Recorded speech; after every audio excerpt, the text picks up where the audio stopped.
Bonjour tout le monde, j'espère que vous allez bien. Aujourd'hui, on va commencer une nouvelle séquence de vidéos qui porte sur les suites numériques, que vous soyez en terminale scientifique, baccalauréat scientifique, etc. Cette vidéo, il est pour vous.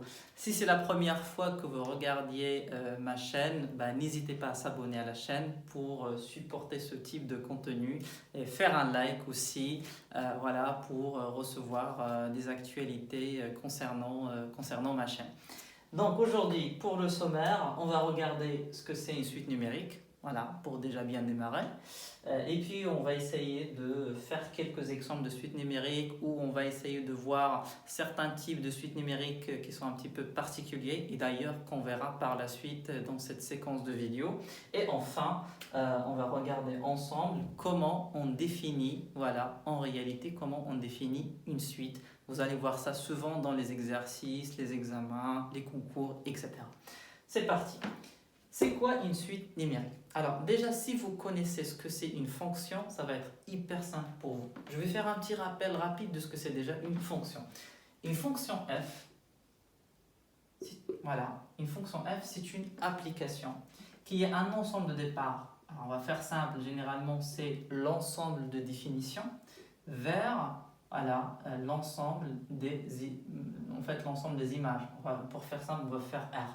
Mais si on veut vraiment être un peu rigoureux, c'est plutôt d'un intervalle i vers un intervalle g parce que ça dépend d'une fonction à une autre. D'accord? Donc là, c'est juste pour un petit peu simplifier la chose. Et puis, on associe à chaque x son image f de x. Donc ça, c'est l'image et ça, c'est l'antécédent. En fait, les suites, c'est quasiment pareil. Pourquoi? En fait, une suite, c'est quoi une suite? Une suite, c'est une fonction. Une suite. Alors, on va être un petit peu rigoureux dans les notations. Donc ça, c'est une suite. On va dire que c'est une suite qui est définie à partir du rang 0. On reviendra sur ces détails juste après. Il est défini de n vers r et qui est associé à chaque petit n, il associe son terme général petit n. U petit n. C'est quoi n? N, c'est l'ensemble des entiers naturels. Si jamais vous avez des doutes sur les ensembles des nombres, je vais vous mettre une vidéo dans la description où j'ai expliqué de manière très claire ce que c'est chaque ensemble de nombres avec des exercices derrière. Donc n, c'est l'ensemble des entiers naturels, donc c'est 0, 1, 2, 3, 4, 5, etc. Et R, c'est l'ensemble des réels. Et le n, là, c'est un entier naturel. Et un, c'est le terme général, pour chaque petit n. Et un entre parenthèses avec n supérieur ou égal à 0, c'est la suite numérique en question qu'on définit à partir du rang, ici, à partir du rang 0, parce que les entiers naturels commencent à partir de 0. On verra par la suite que pour certaines suites, parfois il faut commencer à partir d'un certain rang plus supérieur à 0, faute, la suite n'est pas définie pour certains rangs qui sont avant. On verra ça pour la suite. Voilà ce que c'est une suite. Donc ce qu'il faut retenir, c'est quoi une suite? C'est une fonction qui est définie sur n, on calcule que pour le petit n là, donc en fait on calcule les images que pour des entiers naturels. On va voir ça par la suite dans les exemples de suite. Les valeurs d'arrivée, c'est des valeurs réelles, on s'en fout, et voilà ce que c'est une suite. Donc ça c'est la suite. Donc attention à la notation, donc ça c'est le un, c'est ce qu'on appelle le terme général, d'accord? Ça c'est ce qu'on appelle la suite. Qui est définie à partir du rang 0, n supérieur ou égal à 0. Il faut bien faire la différence. Ça, c'est le terme général. Et quand on met entre parenthèses, c'est plutôt, c'est toute la suite. J'espère que c'est très clair. On va passer maintenant à quelques exemples de suite numérique. Alors, je vais me permettre d'effacer du coup cette partie-là. Et du coup, essayons de regarder ensemble quelques exemples de suite.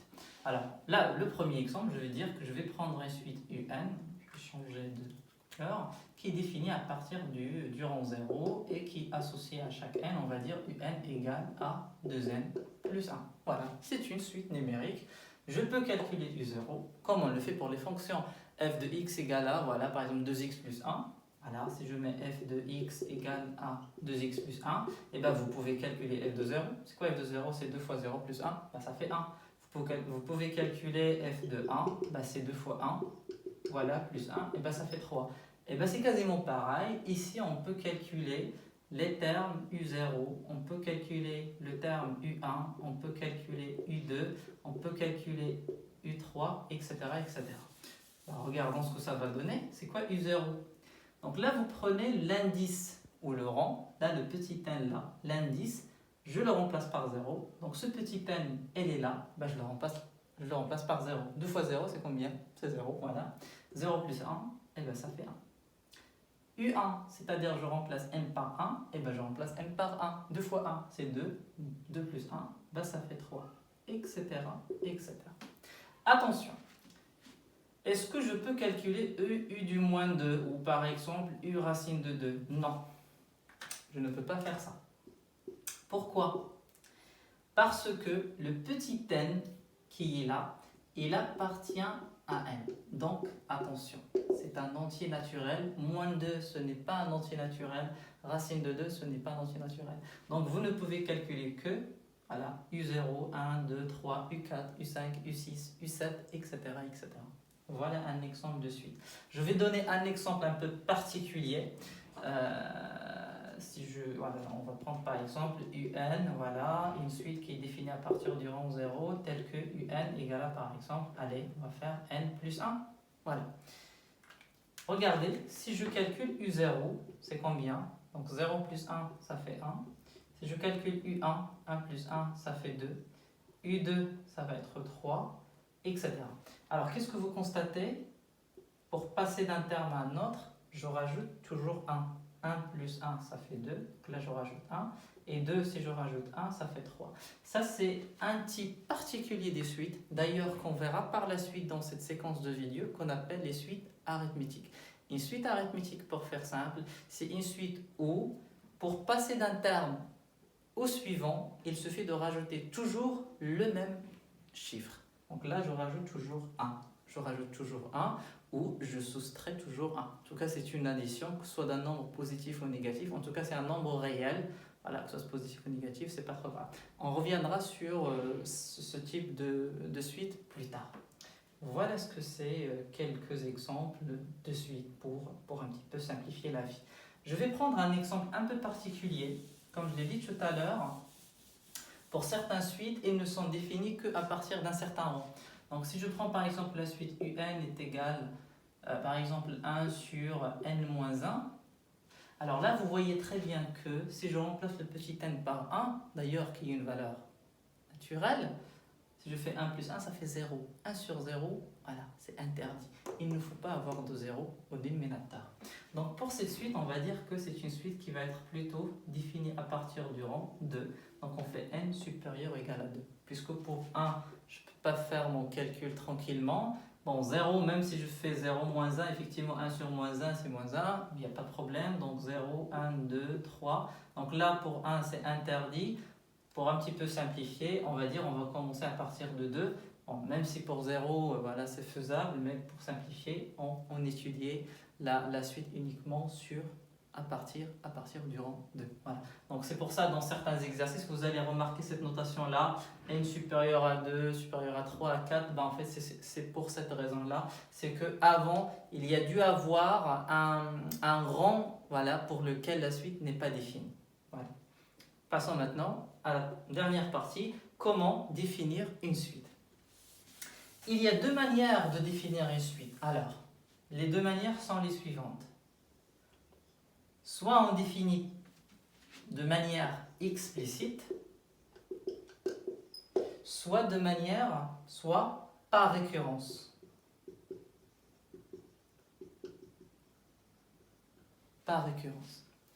Explicite, pour faire simple, c'est que je définis ma suite en vous donnant directement le terme général. C'est-à-dire, je dis, soit UN une suite, voilà, qui est définie par UN égale, par exemple, 2 petits n. Vous allez voir la différence tout de suite, en vous montrant là la différence. Donc là, regardez, si je calcule U10, c'est comme il y a U10, c'est 2 fois 10, donc c'est 20. Très bien. Par récurrence, alors je vais un petit peu changer ma petite flèche là pour avoir plus d'espace là. Donc là c'est par récurrence. Par récurrence, je ne vous donne pas le terme général. Donc rappelez-vous bien, le terme général c'est U petit n. Je vais vous donner plutôt une relation entre 2 termes consécutifs. Donc là par exemple, je vous donne le premier terme initial qu'on va appeler par U0, on va appeler U0 qui est égal à 1. Et ensuite, je vais vous donner UN plus 1 égale à par exemple UN moins 2. Qu'est-ce que j'ai donné? J'ai donné une relation de récurrence qui lie UN plus 1 à UN. Alors pourquoi ils sont 2 termes consécutifs? Pourquoi? Parce que regardez, U0, qu'est-ce qui vient après? U1, qu'est-ce qui vient après? U2, etc. etc. jusqu'à ce que j'arrive à un certain N, soit millions, 2 milliards, ce que vous voulez. Qu'est-ce qui vient juste après le UN? Ben, c'est le UN plus 1. Rappelez-vous bien, on travaille là, les indices, ils sont des entiers naturels. Donc là, le N, qu'est-ce qui vient après? Ben, je rajoute 1. Le 8, qu'est-ce qui vient après le 8? C'est 9. Donc c'est 8 plus 1.